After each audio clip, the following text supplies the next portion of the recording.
আসামের হোজাই জেলার মাটিতে জন্ম নিয়েছিলেন একজন নেককার ও আল্লাহর প্রিয় একজন মানুষ, গোলাম রাব্বানী সাহেব। ছোটবেলা থেকেই তিনি ছিলেন খুব শান্ত, ভদ্র এবং ধর্মপ্রাণ একজন মানুষ।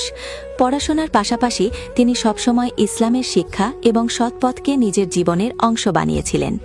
তিনি মানুষকে ভালোবাসতেন, গরিব দুঃখীদের সাহায্য করতেন এবং সবাইকে সঠিক পথে চলার উপদেশ দিতেন। তার কথাবার্তা, তার ব্যবহার এবং তার সরল জীবন মানুষকে খুব সহজেই মুগ্ধ করত। ধীরে ধীরে তিনি মানুষের হৃদয়ে একটি বিশেষ জায়গা করে নেন।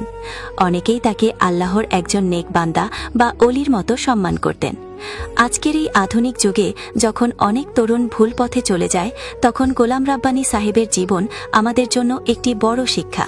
তিনি আমাদের শিখিয়ে গেছেন, সত্যের পথে চলতে হলে ধৈর্য দরকার, মানুষকে ভালোবাসতে হলে হৃদয় পরিষ্কার রাখতে হয়, আর আল্লাহর সন্তুষ্টি জীবনের সবচেয়ে বড় লক্ষ্য। কিন্তু একদিন দুঃখের খবর ছড়িয়ে পড়ে, তিনি এই দুনিয়া থেকে বিদায় নেন। এই খবর শুনে আসামের বিভিন্ন জেলা থেকে অসংখ্য মানুষ তার জানাজায় অংশ নিতে আসেন। মানুষের ভিড়ে চারদিক ভরে যায়। সবাই কাঁদছিল, সবাই দোয়া করছিল, কারণ তারা একজন ভালো মানুষকে হারিয়েছে। আরেকটি আশ্চর্যের ঘটনা ঘটে। তার জানাজা শেষ হওয়ার কিছুক্ষণ পরেই আকাশে মেঘ জমে এবং হঠাৎ করে বৃষ্টি শুরু হয়। সুবহানাল্লাহ। অনেকেই বলেন এটা যেন আল্লাহর রহমতের একটি নিদর্শন ছিল।